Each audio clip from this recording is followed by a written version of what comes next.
இப்போ எல்லாரும் பேசும்போது அருணுக்கு ரொம்ப லக்கு அப்படி ஒரு மாமனார் கிடைச்சிருக்காங்க அப்படி. பட் மாமனார் வந்து எஸ் அஃப்கோர்ஸ் அது ஒரு நல்ல ஒரு விஷயம் தான். பட் எனக்கு தெரிஞ்சு மாமனார் வந்து பணம் தான் போடுறாரு தவிர நடிப்பெல்லாம் சொல்லிக் கொடுக்க முடியாது. அவருக்கு டான்ஸ் ஆட சொல்லிக் கொடுக்க முடியாது, ஃபைட் பண்ண சொல்லிக் கொடுக்க முடியாது. அருண் ஒரு திறமைசாலி. அவரை நம்பி வேற யாரும் படம் எடுக்க மாட்டேங்கிறாங்களா, இல்லை எடுக்க விருப்பம் இல்லையா அப்படிங்கிறதுக்கு ஒரே காரணத்துக்காக தான் அவர் பணம் போட்டு எடுக்கிறாரு. இன்னைக்கும் என்னைக்கும் மாமனார் இருக்காரோ இல்லையோ, ஐ மீன் அந்த அந்த வகையில சொல்ல, எப்போதுமே அருண் வந்து ஒரு ஹீரோ தான், ஒரு திறமைசாலியான ஒரு ஹீரோ தான். ஸோ இதுதான் ஃபேக்ட். மாமனார் இருக்கிறதுனால இப்போ தொடர்ந்து படம் பண்றாரு. பட் இது வரைக்கும் நான் காலேஜ்ல படிக்கும் போது அருணை நான் ஹீரோவை பார்த்துட்டு இருக்கேன். So Arun, I think personally you are a hero boss. இன்னைக்கு நான் நீ எல்லாமே it's because of ourselves. என்னால தான் நான். மற்றவங்க ஹெல்ப் பண்ணியிருப்பாங்க, இன்ஃப்ளூயன்ஸ் பண்ணியிருப்பாங்க, that's a different issue. But without anybody we can win. I can win, you can win. This is the fact. அப்புறம் வெங்கடேஷ் சார் சொன்னாங்க, இயற்கை படம் பார்த்துட்டு இந்த மாதிரி ஒரு திறமைசாலியான ஒரு நடிகனை ஏன் பயன்படுத்தலன்னு. வெங்கடேஷ் சார், அந்த படத்தில் நானும் தான் இருந்தேன். ஸோ கூடிய சீக்கிரம் என்னையும் கூப்பிட்டு உங்கள் டைரக்ஷனில் நடிக்க வைப்பீங்க நான் நம்புகிறேன். பட் எனக்கு ரியலாகவே மாமனார்லாம் இல்லை, அவர் போய் சேர்ந்துட்டாரு. பட் ஒரு நல்ல ப்ரொடியூசராக தேர்ந்து பிடிச்சிருவோம், எப்படியாவது பிடிச்சிருவோம். பாட்டுங்க ஃபைட்லாம் பார்க்கும்போது தெரியுது. ஐ மீன் நோ டவுட் யார் அதில் அருண் எனக்கு தெரிஞ்சு is a most successful hero. ஹீரோனா ஸ்க்ரீனில் மட்டும் சொன்னால் பத்தாது பாஸ். இன்னைக்கெல்லாம் ஒரு வெற்றி கொடுத்துட்டு என்னென்னமோ பேசுகிறாங்க. பட் 2 தோல்வி அடைஞ்சதுக்கு அப்புறம் ஃபேஸ் பண்ண முடியல அந்த உலகத்தை. பட் அருண் வந்து தொடர்ந்து தோல்வியா இருக்கட்டும் வெற்றியா இருக்கட்டும் என்ன இருந்தாலும் தலை நிமிர்ந்து நான் ஒரு திறமைசாலி, நான் ஒரு நடிகன் அப்படின்னு சொல்லி நடக்கிறதுக்கே தில்லு வேணும்.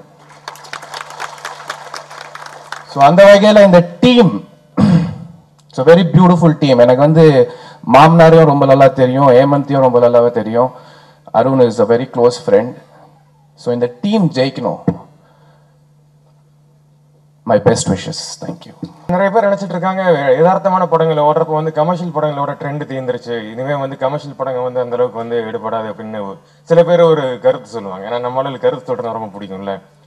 ஆனா ஒரு கமர்ஷியல் படம் எடுக்கிறது வந்து எவ்வளவு கஷ்டங்கிறது வந்து அந்த கமர்ஷியல் படம் எடுக்கிற டைரக்டர்ஸ் தான் தெரியும். ஏன்னா ஒரு யதார்த்தமான படமா இருந்தாலும் சரி, கமர்ஷியல் படமா இருந்தாலும் சரி, அதுக்கு வந்து கதை திரைக்கதை வந்து ரொம்ப முக்கியம்.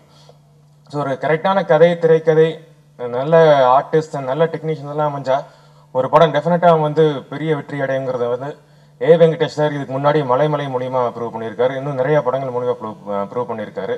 அந்த வகையில் இந்த மாஞ்சாவிலும் மிகப்பெரிய ஒரு சக்ஸஸ் அடையுங்கிற நம்பிக்கை எனக்கு இருக்கு.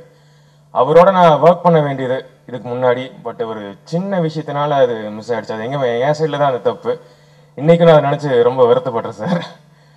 அப்புறம் அருண் விஜய் சார் பற்றி சொல்லணும்னா, இன்னைக்கு இருக்கிற யங் ஹீரோஸ் எல்லாருமே நீங்க பாத்தீங்கன்னா ஓரளவுக்கு நல்லா டான்ஸ் ஆடுறோம், ஓரளவுக்கு நல்லா ஃபைட் பண்றோம். அதுக்கெல்லாம் முக்கியமான காரணம் வந்து நீங்க தான். ஏன்னா வந்து உங்களை பார்த்து தான் இன்ஸ்பயர் ஆகி நாங்களாம் வந்து டான்ஸ் கிளாஸ் வந்தோம், ஃபைட் கிளாஸ் வந்தோம். உங்களில் ஒரு 40% பண்ணாலே வந்து ஒரு பெரிய விஷயமா இருக்கும்னு நினைச்சு நாங்களாமே வந்து ஹார்ட் ஒர்க் பண்ணோம். இருந்தாலுமே உங்களவுக்கு பண்ண முடியாது. ஏன்னா வந்து அவரோட நான் ஃபைட் கிளாஸ் போயிருக்கேன். அதாவது நான்லாம் வந்து காலையில் 6 மணிக்கு கிளாஸ்னா ஒரு 8 மணிக்கு போயிட்டு அப்படியே ஒரு 9 மணி வரைக்கும் அப்படியே லைட்டாக ஏதோ ஓபி அடிச்சுட்டு வந்துடுவேன். பட் ஆனால் அவர் வந்து 6 மணிக்கு கிளாஸ்னா 5:30 மணிக்கு முன்னாடியே வந்து அவர் வந்து வார்ம் அப் எல்லாம் பண்ணி அவர் தனியாக ஒரு ப்ராக்டிஸ் பண்ணிட்டு இருப்பாரு.